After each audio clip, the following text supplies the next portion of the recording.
Hey guys, good morning. Mr. Price here with your next writing lesson. We're continuing our study of argument paragraph.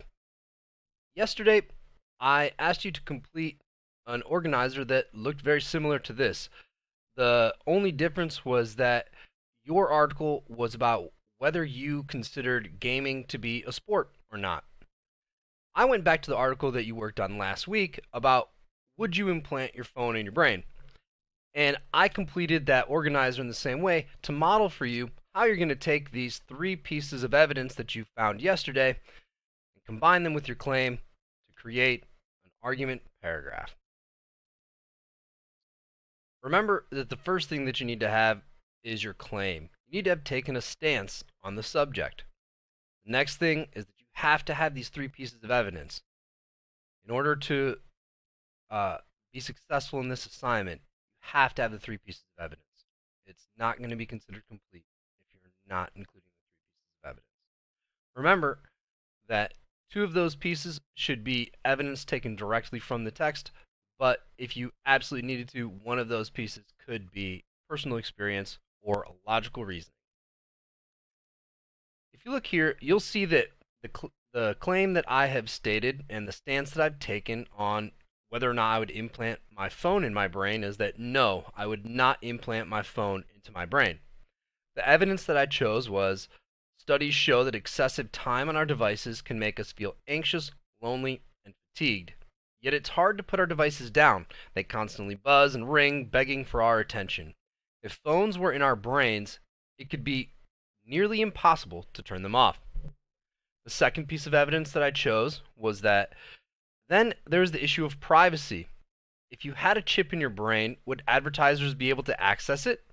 Would they use your thoughts, memories, and dreams to try to sell you things?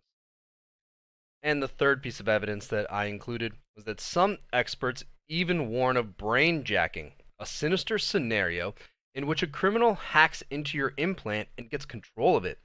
What if these hackers deleted memories, or inserted fake ones, controlled your movement? This might sound far-fetched, but there's much we don't know about the human brain and what this technology could lead to. Now that I have my claim and I have my three pieces of evidence, I'm going to show you how I turn that into a flowing, coherent paragraph. I started directly by stating that claim. No, I would never have my phone implanted into my brain.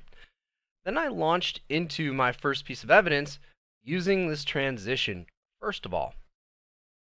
And so I'm not going to read it again, but I included that first quote.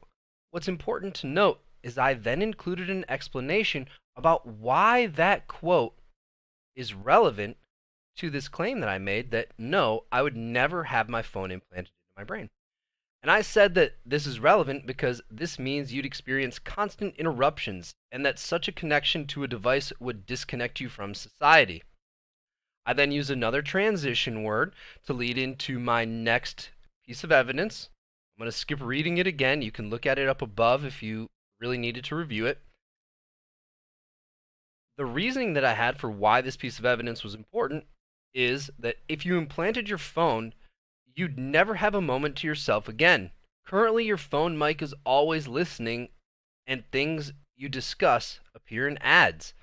This piece of evidence makes it seem like such invasions of privacy would only worsen if you were to implant a device directly into your brain. A little typo there. Oops. And then I used another transition. Lastly, and I use my last piece of evidence about hackers, and I give another reason about why that proves my claim. The implications of such an event are terrifying. An occurrence like this would cause an individual to question reality itself and, quite literally, lose their mind. That is a terrifying prospect. And then I concluded my paragraph by restating my claim, by explaining again what all of this was about. And you guys need to do the same.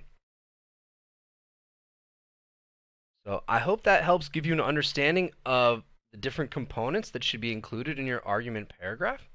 If you need help organizing this, please stop by office hours and visit either Miss Lynch or myself, and we would love to help you. Have a great day, guys. Talk to you soon.